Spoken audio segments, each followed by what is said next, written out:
नमस्कार, मेरा नाम अरुण शर्मा है।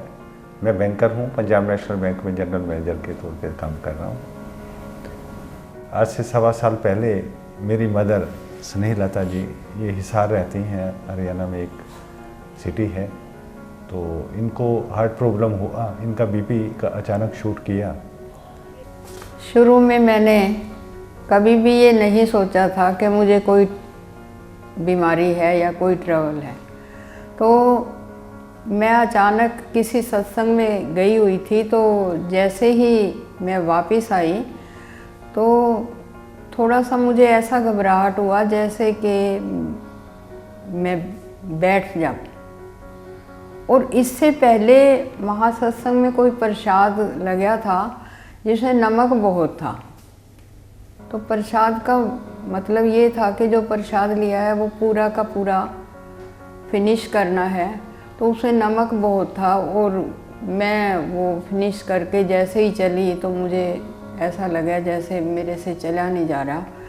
तो मेरे साथी कोई मेरे से पूछने लगी कुछ, मैं कहा नहीं बात ना करूँ, मैं तो घर जाऊँगी सीधी, मैं बोल नहीं सकते।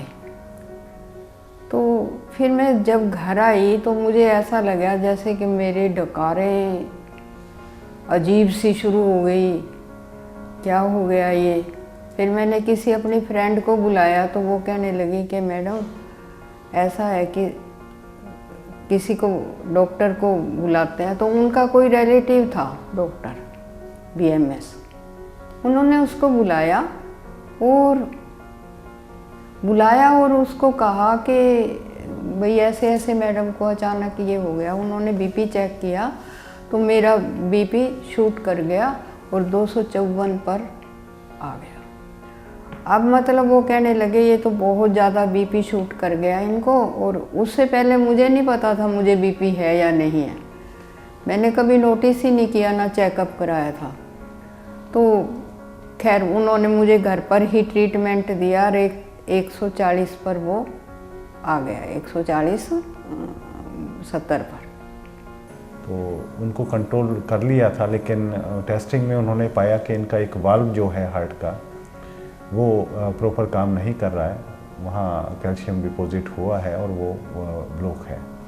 तो इसके लिए उन्होंने सजेस्ट किया कि आपको ऑपरेशन कराना होगा, क्योंकि हिसार जो सिटी छोटा है वहाँ पे जो ओपन हार्ट सर्जरी अवेलेबल है, लेकिन इनकी उम्र को देखते हुए जो कि 78.5 ईयर्स थी, तो ये भी सजेस्ट किया कुछ डॉक्टर्स ने कि ओपन हार्ट पे जाना अब ठीक नहीं है। तो लेटेस्ट टेक्निक आजकल टावर के आ गई है, तो जैसे एंजियोप्लास्टी में स्टेंट डाल देते हैं, वो सेम टेक्निक ऑलमोस्ट उस पे हम इसको वाल्व भी रिप्लेस कर सकते हैं।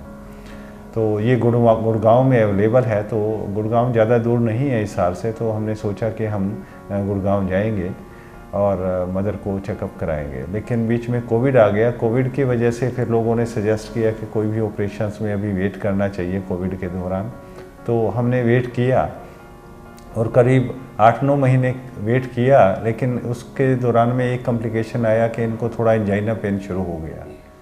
और उसके बाद जो है मेरे हाथों में ऐसे एक दिन बाएं हाथ में ऐसे दर्द हुआ, तो अजीब सा दर्द हुआ। तो मैंने कहा पता नहीं क्यों हो गया ये दर्द, सुन तो रखा है कि हार्ट वालों के पहले बाएं हाथ में दर्द होता है, तो मेरा इसी में कहीं ये वो वाल्व जो बंद होया उसका तो नहीं, वो बढ़ता गया। तो एक दिन ऐसा आया कि वो एक के बाद उसका अटैक होता रहा हाथों में दोनों हाथों। फिर मेरे घर में एक टेंडेंट रहता, उनकी लड़की PMT की तैयारी करे, मैंने उसको नीचे बुलाया।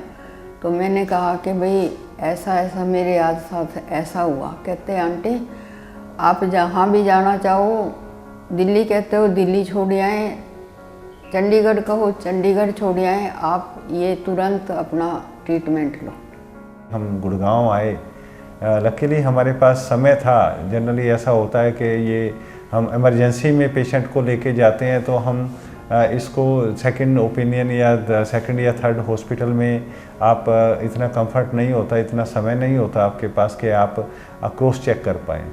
तो हमने ये सोचा था कि हम यहाँ 2-3 अच्छे हार्ट के हॉस्पिटल्स हैं, हम सभी के पास जाएंगे और उनको दिखा के और उनसे कंसल्ट करेंगे। जो हमने यहाँ आके पाया कि हम 2-3 हॉस्पिटल में जो हार्ट के लिए जाने माने हॉस्पिटल हैं वहाँ गए और हमें डिफरेंस पता लगा कि यहाँ पे जो हमें ट्रांसपेरेंसी से जितना बताया गया, जिस हिसाब से समझाया गया, तो हमें काफ़ी कंफर्ट लगा कि ये जो काफ़ी जेन्युइन तरीके से इन्होंने हमें डील किया है। और अल्टीमेटली हमने नारायणा जो है इसको ऑप्ट किया। Same day we took a decision after visiting 3-4 hospitals के we should move to Narayana. तो नेक्स्ट डे यहाँ डॉक्टर हेमंत मदान जो हैं वो बहुत अच्छे कार्डियोलॉजिस्ट हैं और जिस ढंग से उन्होंने बताया तो उनके प्रोफेशनलिज्म का पता लग रहा था कि वो जो कहना चाह रहे हैं और जो साइंटिफिकली जो आज की लेटेस्ट चीज़ें थी, उन्होंने जितने प्रोस एंड कॉन्स थे दोनों टेक्निक्स के वो हमें बता दिए थे। पेशेंट की हालत भी बता दी थी, क्योंकि बट नेचुरल है कि इतना वेट करने के बाद करीब 1 साल 1.25 साल वेट करने के बाद हार्ट की कंडीशन भी थोड़ा डेटोरेट होती है। तो साथ में थोड़ा इश्यूज़ किडनी का भी हल्का सा आ रहा था, तो उन्होंने वो भी हमें आगाह किया कि ये थोड़ा सा वक्त ज़्यादा लेगा। इन पेशेंट के पिछले कई महीनों से चलने में सांस फूलता था, थोड़ा तेज़ चलें तो छाती में दबाव बनता था और एक आध बारी इनको तेज़ चलने में सिर में चक्कर आए थे। She was a diabetic, also a hypertensive, और पहले कोई इनकी कार्डियक हिस्ट्री नहीं थी, कोई हार्ट अटैक नहीं हुआ था, कोई प्रोसीजर एंजियोप्लास्टी स्टेंट वगैरह नहीं हुआ था इनके। इवैल्यूएशन में हमने जब एको किया तो हमें पता चला कि she is a case of very severe aortic stenosis. Aortic stenosis aortic valve की सिकुड़न की वजह से होता है और इसको हम आयोटिक ग्रेडियंट्स के पैमाने पे नापते हैं। एक नॉर्मल इंसान के कोई आयोटिक वाल्व के अक्रॉस ग्रेडियंट नहीं होना चाहिए। इनके केस में ग्रेडियंट जो है वो 100 से ऊपर था, जो बहुत severe category of aortic stenosis में आता है। इनका आयोटिक ब्लॉकेज की वजह से, आयोटिक स्टेनोसिस की वजह से थोड़ा हार्ट का पंपिंग एक्शन भी कमज़ोर था। हार्ट का इजेक्शन फ्रैक्शन अराउंड 45% था और इनके एडिशनल 2 और प्रॉब्लम्स थे। एक इनके बॉर्डरलाइन किडनी डिजीज़ थी, इनका क्रिएटिनिन अराउंड 1.7-1.8 के करीब था और शी वॉज एनीमिक, इनका हीमोग्लोबिन 10.2 to 10.6 की रेंज में था। Because of these multiple factors, age, anaemia, borderline kidney function, मैंने इनको दोनों ऑप्शंस दिए। इनको हमने सर्जिकल आयोटिक वाल्व रिप्लेसमेंट का ऑप्शन दिया और ये भी बताया कि आजकल एक नई किस्म का प्रोसीजर होता है जिसको हम टैवर या टैवी कहते हैं, transcatheter aortic valve replacement, जिसमें आयोटिक वाल्व को बिना छाती खोले, बिना सर्जिकल इंटरवेंशन किए कैथेटर के द्वारा आयोटिक वाल्व को रिप्लेस किया जा सकता है। अगर मैं आपको दिखाऊं तो ये आयोटिक वाल्व है जो ये केज सा दिखता है और ये ट्यूब है जिसके थ्रू हम आयोटिक वाल्व डिलीवर करते हैं। ये आयोटिक वाल्व को ऑलरेडी पोजीशन कर दिया गया है और ये पूरा प्रोसीजर बिना छाती खोले या बिना इसमें कोई इंटरवेंशन, ओपन हार्ट सर्जरी करे, ये प्रोसीजर हमने अचीव कर लिया है।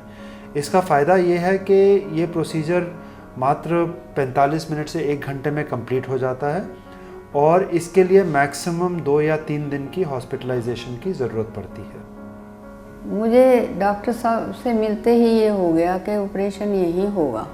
मैंने अपने बेटे से कहा कि भाई ऐसा है, रजिस्ट्रेशन करवा दे, ये मिशन यहीं पूरा होगा संजीव। तो डॉक्टर साहब ने मुझे किसी से नहीं मिलवाया था, उन्होंने मुझे खुद ही तसल्ली दी थी और मैंने निश्चय कर लिया था कि ये ऑपरेशन तो होगा और होगा तो ये डॉक्टर जाने, मेरा शरीर तो है ही नहीं, मैं तो आत्मा हूँ और जो कुछ ये करेंगे वो कर लेंगे बस। मेरे कोई घबराहट नहीं थी उस टाइम। मैं जैसे ही इन्होंने मेरे को ऑपरेशन थिएटर में बुलवाया तो मैं बिल्कुल तैयार मन से गई थी कि भाई विश्वास लेकर गई थी कि जो जहाँ मैं आई हूँ मेरा सब कुछ ठीक होगा।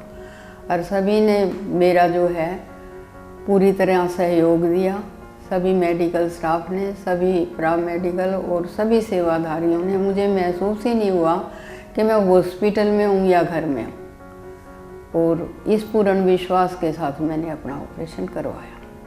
जब हमने इनकी एंजियोग्राफी करी तो in addition to aortic stenosis she also had very critical blockages in 2 blood vessels of the heart. इनको कोरोनरी आर्टरी डिजीज़ भी साथ में थी विद एडिशनल 2 ब्लॉकेजेस। इस वजह से इनका जो ट्रीटमेंट है वो थोड़ा और कॉम्प्लेक्स हो गया, थोड़ा और संकीर्ण हो गया। हमने पहले इनका एक सिटिंग में पहले एंजियोप्लास्टी करी, चूँकि हम नहीं चाहते थे कि पैरों की नसों को इनको यूज़ किया जाए एंजियोप्लास्टी के दौरान, क्योंकि पैरों की नसें हम सेव करके रखना चाहते थे टावर के लिए। इसलिए हमने इनका एंजियोप्लास्टी प्रोसीजर जो है वो रेडियल आर्टरी के थ्रू किया। दोनों वेसल्स में 2 स्टेंट्स लगे, जिससे पहला स्टेप इनके ट्रीटमेंट का कंप्लीट किया गया, जो कि एंजियोप्लास्टी और स्टेंटिंग का था। उसके बाद हमने इनको 1 या 2 दिन का रेस्ट दिया, ताकि जो हमने डाई एंजियोप्लास्टी के दौरान इनको दिया था वो किडनीज यूरिन के थ्रू शरीर से बाहर निकल सके।